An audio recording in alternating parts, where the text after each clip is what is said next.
श्री सरस्वती मैया की जय, श्री कृष्णचंद्र भगवान की जय। आज हम अब चर्चा करेंगे जाति वैचित्र्यवाद पर, अर्थात जाति में किस प्रकार से विचित्रता है, अलग अलग प्रकार की जातियां हैं, उस पर चर्चा करेंगे। अति विचित्र भगवंत गति को जग जानन जोग। इस प्रकट में जाति शब्द की परिभाषा समान प्रसवात्मिका जाति है, अभिष्ट नहीं अपितु किसी एक ही जाति विशेष में दिख पड़ने वाली परंपरागत में वे विशेषताएं हैं जिनको आजकल नस्ल के नाम से याद किया जाता है। पाश्चात्य जगत आज पशु पक्षी और वृक्षों की नस्लों को सुरक्षित रखना और उनकी अभिवृद्धि के लिए सतत प्रयत्न करना तो अपना कर्तव्य समझता है, परंतु मनुष्य की भी कोई खास नस्ल होती है और उनकी रक्षा करना भी आवश्यक है। दुर्भाग्यवश यह तथ्य अभी तक इन लोगों की खोपड़ी में नहीं बैठ पाया है, अर्थात मनुष्य की नस्ल की भी हमें रक्षा करनी चाहिए। यह सभी जानते हैं कि कहने में आम एक साधारण वृक्ष है, परंतु उसमें कलमी, लंगड़ा, सफ़ेद, बम्बई, मलगोबा, तोतापरी और सिंदूरी आदि अनेक जातियाँ पाई जाती हैं जिनका रंग, रूप और स्वाद एक दूसरे से सर्वथा विचित्र होता है। इसी प्रकार प्रयाग में अमरूद की, नागपुर में संतरे की और बम्बई में केले की जो नस्लें विद्यमान हैं वे अपने वैचित्र के कारण अन्यत्र उपलब्ध नहीं होती। पशुओं में खासकर बैलों और घोड़ों की कई विशेष नस्लें पाई जाती हैं। अंग्रेजों ने अपने शासनकाल में हरियाणा के गोवंश की नस्ल की सुरक्षा के लिए एक बड़ी गौशाला स्थापित की थी जो अभी भी सुरक्षित है। अंग्रेजों की ओर से युद्ध में दिया जाने वाला सबसे बड़ा पदक विक्टोरिया क्रॉस विगत युद्ध में भारत के एक बैल को भी प्राप्त हुआ था। यह भी समाचार पत्र पाठकों को विदित होगा। यह बैल इसी नस्ल का कहा जाता है, मतलब एक बैल को भी विक्टोरिया क्रॉस दिया जा चुका है। आज कुत्तों की नस्ल को सुरक्षित रखने के लिए अनेक प्रयत्न किए जाते हैं। बुलडॉग और पपी डॉग जानने वाली कुतिया को अन्य जाति के कुत्तों के संसर्ग से बचाने के लिए खास प्रबंध किए जाते हैं। रबड़ के जांघे तक पहनाए जाते हैं, परंतु यह कितने आश्चर्य और शोक का स्थान है कि आज मानव नस्ल की सुरक्षा की न केवल उपेक्षा की जा रही है अपितु जातिगत विशेषताओं की रक्षा के दुर्ग जन्मना, वर्ण व्यवस्था, गोत्र, प्रवर विचार, जातियों उपजातियों में विवाह संबंध तथा भोजन संबंध आदि आदि वैज्ञानिक विधानों को की धज्जियां उड़ाई जा रही है। देखिए आजकल गोत्र, प्रवर ये लोगों को पता नहीं है, ऋषि क्या है हमें ये पता नहीं है। और अगर कोई पढ़ा लिखा लड़का या पढ़ी लिखी लड़की ये कह दे कि मुझे गोत्र और प्रवर याद है, तो उसको हे की दृष्टि से देखा जाता है।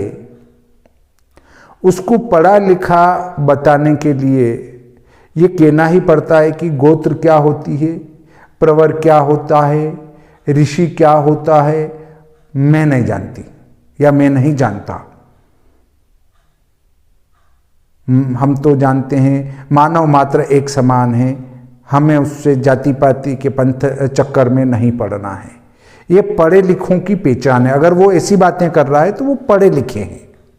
और मैं इन में विश्वास नहीं करता, मैं इन रूढ़ियों में विश्वास नहीं करती, ये पुरानी बातें हैं, हम नहीं मानते इनको। वो पढ़े लिखे की निशानी है, तो वो सोच लेना कि ये पढ़े लिखे लड़के लड़की हैं।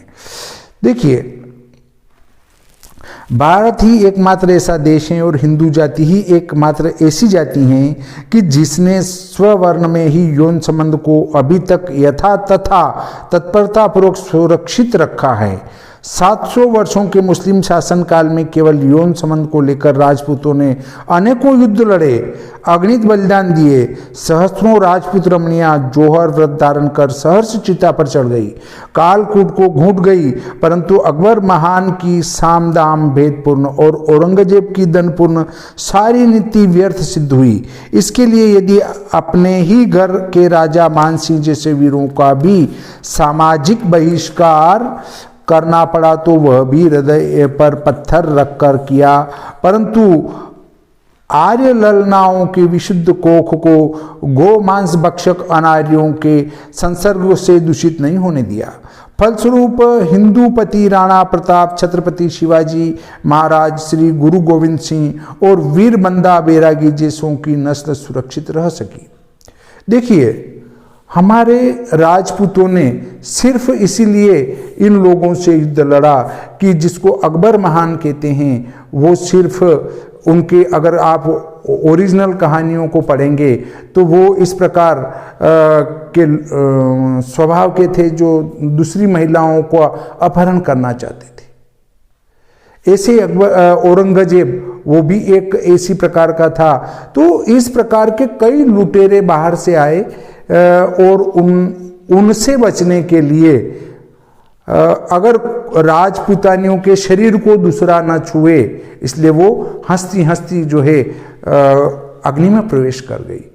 और आज हम उनके वंशज हैं जो अपना एक अंग दिखाना उचित नहीं समझती थी। उसी भारत में आज अर्धनग्न होकर हम पढ़े लिखे बताते हैं कि देखो ये तो पढ़ी लिखी लड़की है या पढ़ा लिखा लड़का है। अगर पढ़ी लिखी लड़की बताना है तो उसको कम से कम कपड़े पहनने होते हैं ताकि वो लगे कि ये पढ़ी लिखी और स्मार्ट लड़की है। और आज हमारे भारत की स्थिति देखो कैसी गिरती जा रही है। वे जो पुण्यात्माएं हैं जिनने अपने शरीर को कोई छुए नहीं, उसके लिए अपना बलिदान दे दिया, हंसती हुई धधकती आग में कूद गई। और अब वो उनकी आत्माएं वहां से देखती होगी कि हमारे यहाँ तो महिलाओं को कपड़े भी दूसरे पुरुष पहना रहे हैं और नाचना सिखा रहे हैं, तो वो इधर से उधर से हाथ लगाकर सिखा रहे हैं। तो उनकी आत्मा इतना दुखी होती होगी कि देखो आज हम जहाँ जन्म लिया था, हमारा जो भारत है, सपनों का भारत है, जिसके लिए हमने अपना हंसते हंसते बलिदान दे दिया, आज उस भारत की दुर्दशा देखो कि जहाँ पर नाचना डांस सीख रही है महिलाएं, तो उनको दूसरे पुरुष हाथ लगा कर सिखा रहे हैं। और वहीं दूसरी स्थिति बन रही है कि उनको साड़ियाँ पहना रहे हैं, उनके वेशभूषा पहना रहे हैं, तो वो भी पुरुष पहना रहे हैं। क्या उनकी स्थिति हो चुकी है। तो वो क्या है, अगर कोई ऐसी बात करे तो उसको कहा जाता है कि 18वीं सदी का है। 21वीं सदी में और 22वीं सदी में तो सब कुछ चलता है, सब कुछ चलता है। तो भाई अगर 22वीं सदी में ऐसे अर्धनग्न होने से जा रहे हैं तो इससे तो अच्छा कौन सा था। सबसे बढ़िया पशु वो तो कब के ही सदियों से आगे निकल चुके हैं, जो बेचारे जन्म से ही नंगे रहते हैं, जन्म से कभी उनकी मम्मी ने चड्डी नहीं पहनाई, तो वो तो अत्याधुनिक हैं। फिर 22वीं सदी से भी आगे पार हो चुके हैं वो तो कपड़े खोलकर अर्धनग्न होने से या सबके इधर उधर हाथ लगाने से अगर कोई शिक्षित या अत्याधुनिक होता तो सबसे पहले वो पशु होते अत्याधुनिक। तो लीजिए अगली बात पर चर्चा करते हैं। आज भी पाकिस्तान में जन्मकालीन हत्याकांड के समय में अनेकों देवियां अपने सतीत्व की रक्षा के लिए हंसते हंसते चिताओं पर चढ़ गई। पूरे गांव सती हो गए। इस कष्टपूर्ण कथाओं ने जहां हमारे हृदयों को भस्म कर डाला, वहां इन बलिदानों के प्रकाश में एक आशा की किरण भी सुस्पष्ट झलक पड़ी। आस्तिक जगत की पुनः यह निश्चित समझने का अवसर मिला कि हिंदू जाति की नस्ल अभी सुरक्षित है। सीता, सावित्री और पद्मिनी का परंपरागत रक्त आज भी हिंदू नारियों के ठाठे मार रहा है। जब तक हमारी यह नस्ल सुरक्षित है तब तक हिंदू जाति का बाल भी बांका नहीं हो सकता। इस प्रकार के उदात्त विचार एक बार फिर हमारे हृदय में उद्बुद्ध हुए हैं।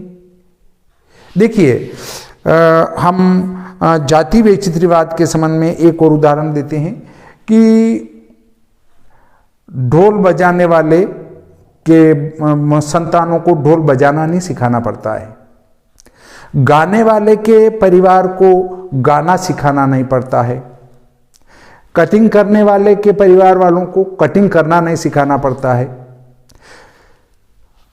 जो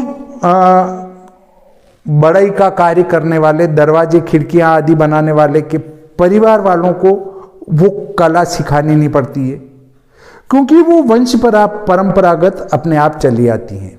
हाँ, परंतु ब्राह्मण के बच्चे को अगर आप पढ़ाना चाहते हैं तो वो शास्त्र नहीं पढ़ेगा। ब्राह्मण शास्त्र से विमुख होते जा रहे हैं।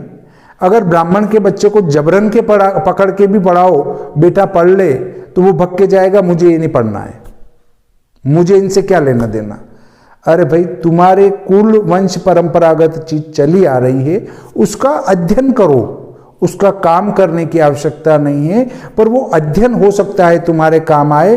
हो सकता है कि कोई काम धंधा न मिले, तब यही चीज तुम्हारे काम आए और अंत में फिर तुम इसकी शरण में जाओ, और जब इसकी शरण में जाओ तब सिखाने वाला नहीं मिले, तो कितनी दुर्गति आपकी होगी।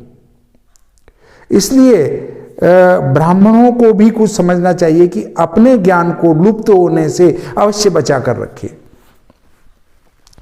यदि यह नस्ल समाप्त हो गई तो फिर यहाँ भी जर्मनी के प्रसिद्ध नाजी नेता, फील्ड मार्शल कहे जाने वाले गोइरिंग की विधवा पत्नी की भांति वीरगति प्राप्त पति की लाश पर फिल्म स्टार के रूप में थिरक कर पति के जानी दुश्मन अमेरिकन और रशियन सैनिकों से वंस मोर हियर टू की दाद चाहने वाली नटियाँ देखने में आएंगी। मानवता का दिवाला ही निकल जाएगा। आज भी हम सभ्य कही जाने वाली समस्त हिंदू जातियों को खुला चैलेंज कर सकते हैं, वे अपनी जाति में उत्पन्न हुए किसी व्यक्ति का नाम बताएं जो राम सा आदर्श शासक, भरत लक्ष्मण सा आदर्श भ्राता, सीता उर्मिला सी धर्मपत्नी, शिवी दधीची, हरिश्चंद्र और कर्ण सा दानी, भीम अर्जुन सा आदर्श वीर और बृहस्पति शुक्र विदुर कामंदक एवं चाणक्य सा राजनीतिज्ञ हुआ हो। ऐसे कोई विद्वान कहीं हुए हों तो बता सकते हैं।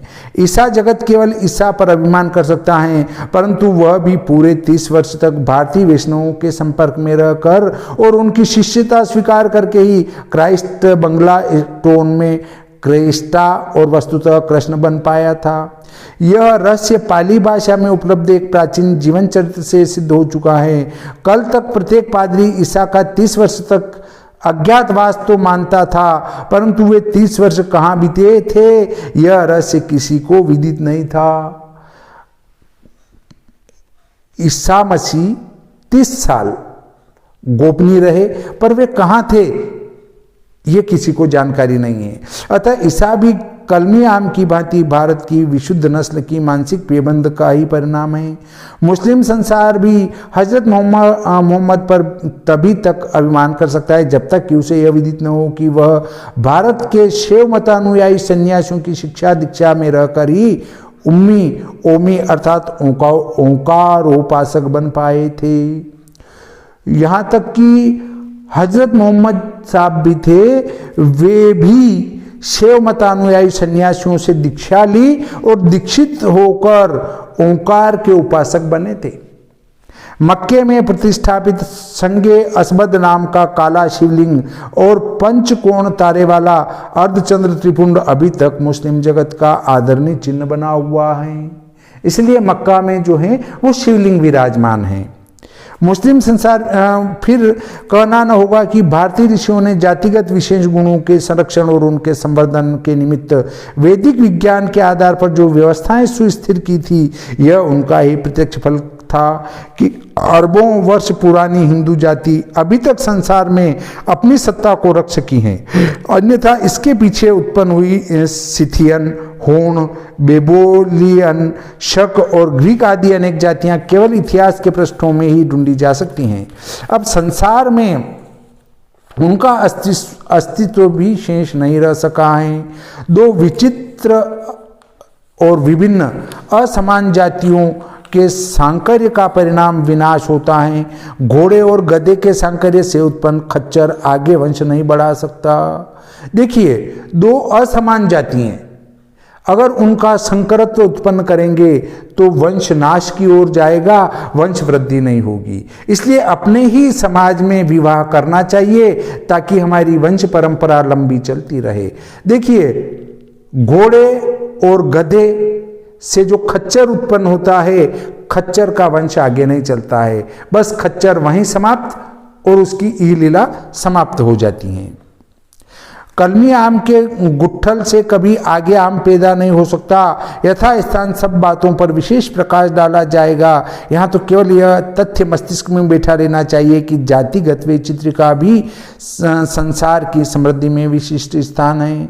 जो जाति इस तथ्य को हठात मिटाना चाहेगी, उसका अस्तित्व भी सहस्राब्दियों से अधिक संसार में सुस्थिर नहीं रह सकेगा।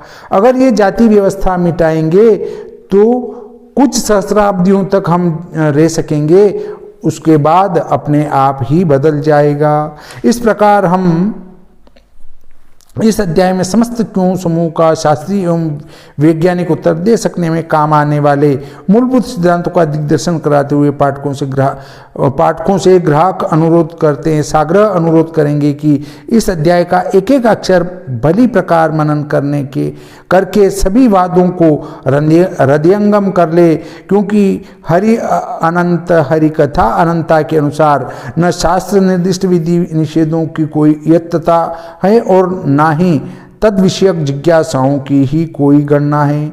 इसलिए एक एक करके यदि जीवन भर में हम उन समस्त जिज्ञासाओं का समाधान करने चले तो पार पाना कठिन है। जो पाठक हमारे इस अध्याय पर विशेष ध्यान देंगे, वे न केवल इस ग्रंथ में लिखी मात्र क्यों को जानने में कृतकार्य हो सकेंगे, अपितु अनुक्त क्यों का भी उपयुक्त वादों के अनुसार समाधान करने में समर्थ हो सकेंगे। शास्त्र सागर है अमित अपार, विविध शंका तरंग आगार, मिले सिद्धांत पोत से पार, यही अध्याय प्रथम का सार। इस प्रकार जो है हम अगले अध्याय में अहोरात्रचर्या पर विचार करेंगे। नियमित दिनचर्या क्यों हो, हमारे दिन रात में हमें क्या करना चाहिए, उस पर चर्चा करेंगे। तब तक हम इस प्रकरण को यहीं समाप्त करते हैं। श्री सरस्वती मैया की जय, श्री कृष्णचंद्र भगवान की जय।